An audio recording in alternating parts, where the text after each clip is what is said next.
Charlie Kirk's life was full of passion and purpose, but no one could have predicted that obsession would follow him home and turn deadly. From quiet streets to courtroom drama, every step of this chilling story uncovers secrets that will leave you questioning who you really know and what hidden darkness can lurk behind the most ordinary faces. The morning began like any other in the quiet suburban town. The sun rose gently over tree-lined streets, birds chirped in the yards, and the familiar rhythm of life continued uninterrupted. Children hurried to school, neighbors exchanged friendly greetings, and the smell of fresh coffee lingered in the air. Yet, beneath this calm exterior, something dark was about to shatter the sense of safety that the community had long taken for granted. It started with a call to the local police, a voice trembling with panic, reporting that Charlie Kirk's home seemed eerily silent. Emergency responders arrived swiftly, their presence drawing curious onlookers who sensed that something terrible had happened. The driveway was soon cordoned off with bright yellow tape, a stark line that marked the boundary between normal life and the scene of a shocking crime. Charlie Kirk,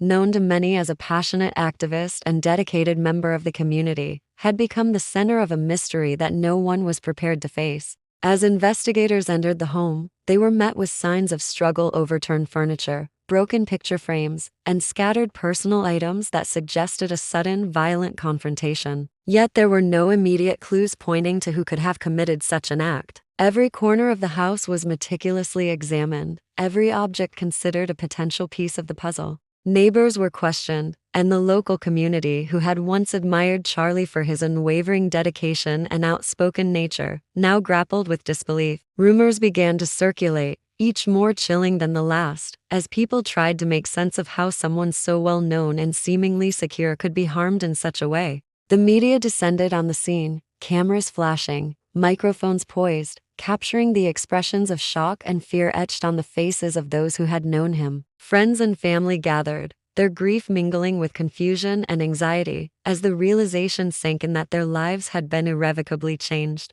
Every passing hour brought new tension, new speculation, and a growing sense of unease. The quiet town that had always felt protected suddenly seemed vulnerable, exposed to a darkness that had crept in unnoticed. In that moment, it became clear that the story of Charlie Kirk's death would not be simple, that the investigation would uncover layers of mystery and human complexity, leaving everyone who cared for him and the broader community on edge, wondering what secrets lay hidden behind the doors of the house where tragedy had struck. Days passed after Charlie Kirk's death, and the town remained in a state of uneasy silence, the normal rhythm of life overshadowed by grief and fear. Law enforcement worked tirelessly, reviewing surveillance footage, examining phone records, and interviewing anyone who might have had contact with Charlie in the days leading up to the tragedy. It was during this painstaking investigation that a breakthrough emerged. Security cameras from nearby businesses captured a shadowy figure moving along the street late at night, lingering near Charlie's home longer than would be expected from a passerby. The images were grainy, but detectives worked to enhance every detail, searching for distinguishing features that could reveal the identity of the person.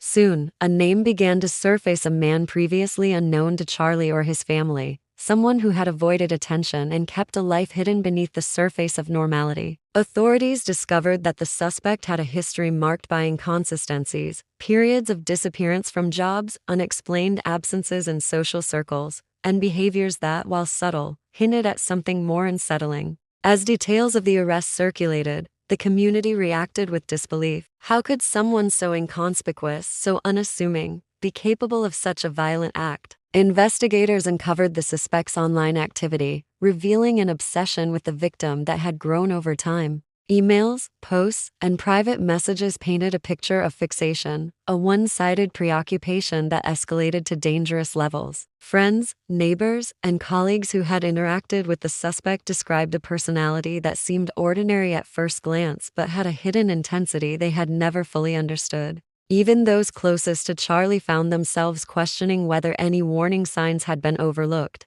wondering how such a tragedy could occur without anyone realizing the danger that had been lurking nearby. Each new revelation added to the suspense and deepened the sense of unease in the town. The narrative that had seemed straightforward, a sudden, inexplicable crime, now revealed layers of obsession, secrecy, and careful planning. Authorities emphasized that every piece of evidence mattered, from small digital footprints to fleeting interactions, as they worked to build a case that would hold in court. Meanwhile, the community braced for the day when the suspect would face the judicial system, knowing that the story of Charlie Kirk's death had only just begun to unfold and that the courtroom would become the stage where deeper truths and shocking motives might finally come to light.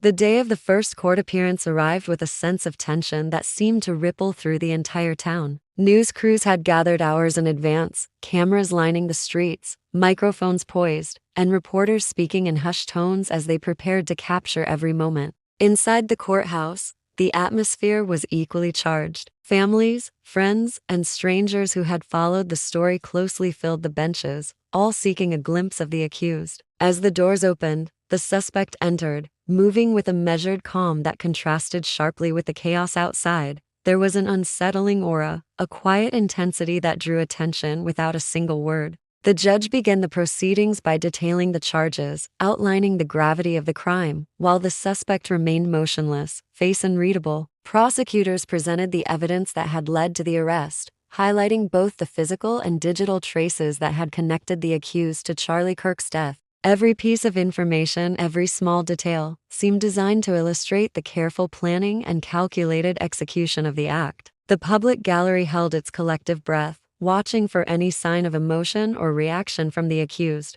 searching for a hint of guilt, remorse, or defiance. Media speculation ran wild outside the courtroom, with experts analyzing behavior, predicting motives, and dissecting the background of both the victim and the suspect. The courtroom itself became a stage for suspense, as even the smallest gestures, the tapping of a hand, the fleeting glance, were magnified under the scrutiny of those present. Observers noted the meticulous manner in which the suspect listened to each statement, the way they seemed to absorb every word, yet revealed nothing about their internal state. For the community, the appearance was a moment of confrontation with the reality of the crime, a chance to see the person accused of shattering their sense of security. The story of Charlie Kirk's death, once confined to news reports and speculation, now unfolded in real time before their eyes. As the proceedings moved forward, the courtroom transformed into a battleground of information, perception, and emotion, leaving the public and the press alike on edge.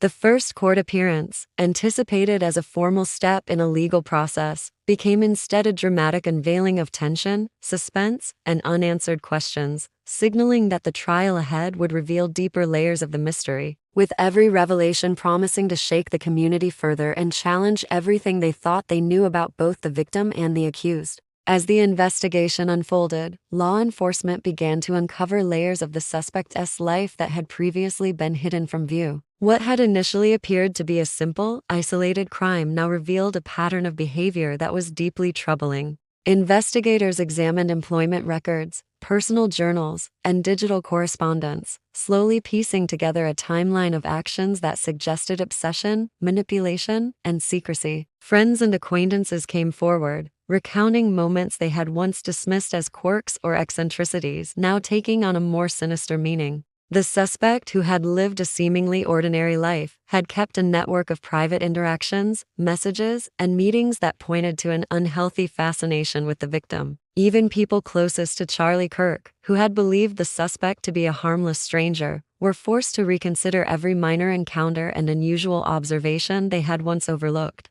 Authorities discovered traces of communication that implied prior, undisclosed contact between the two, suggesting that the relationship was far more complicated than anyone had imagined. The suspect's behavior revealed a pattern of careful observation and meticulous planning, each action designed to remain unnoticed until it culminated in tragedy. With each revelation, the public's perception of the case shifted, transforming it from a shocking but straightforward crime into a psychological puzzle that demanded deeper scrutiny. Investigators also found evidence that indicated the suspect had studied Charlie's routines, habits, and vulnerabilities in detail. There were hidden notes, digital footprints, and even photographs that hinted at an unhealthy preoccupation. These discoveries painted a picture of someone capable of extreme measures, driven by obsession rather than impulse. The community struggled to reconcile this emerging portrait with the person they thought they knew. News outlets reported the new findings, intensifying the intrigue and speculation surrounding the case. Every layer peeled back seemed to uncover more questions than answers, leaving authorities and the public to wonder about the true extent of the suspect's intentions and the darkness lurking beneath a seemingly ordinary life.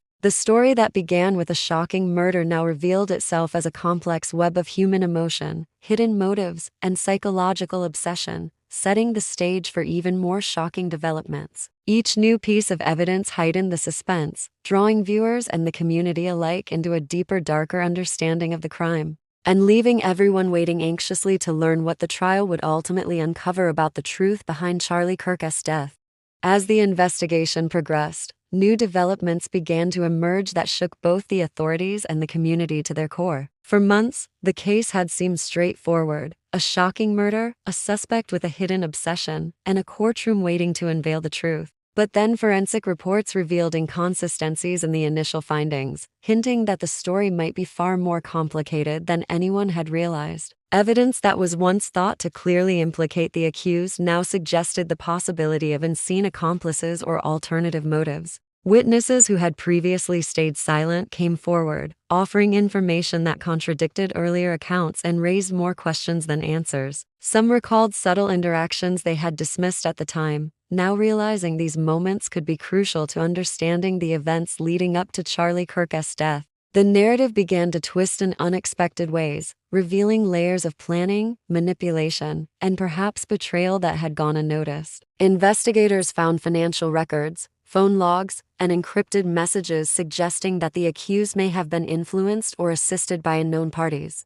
The calculated nature of the crime, once attributed solely to the suspect, now appeared to be part of a more intricate scheme. The town, still reeling from the shock of the murder, struggled to comprehend the depth of deception and secrecy that had been operating just beneath the surface. The courtroom, which had once seemed like the stage for a simple judicial procedure, now took on the weight of a high-stakes revelation, where every testimony and piece of evidence could alter the story entirely. Families and friends of both the victim and the accused watched anxiously, aware that the truth might be far stranger and more disturbing than anyone could have anticipated. Media coverage intensified, with analysts speculating about motives, hidden relationships, and the possibility of further crimes connected to the case. The accused, once seen as the sole architect of tragedy, now stood at the center of a complex web that challenged assumptions and demanded careful scrutiny. As the trial loomed, it became clear that the story of Charlie Kirk's death was not a simple tale of obsession and murder but a convoluted narrative full of secrets, surprises, and shocking twists. Every revelation left the public on edge, forcing the community to confront the uncomfortable reality that danger and deception had existed in plain sight,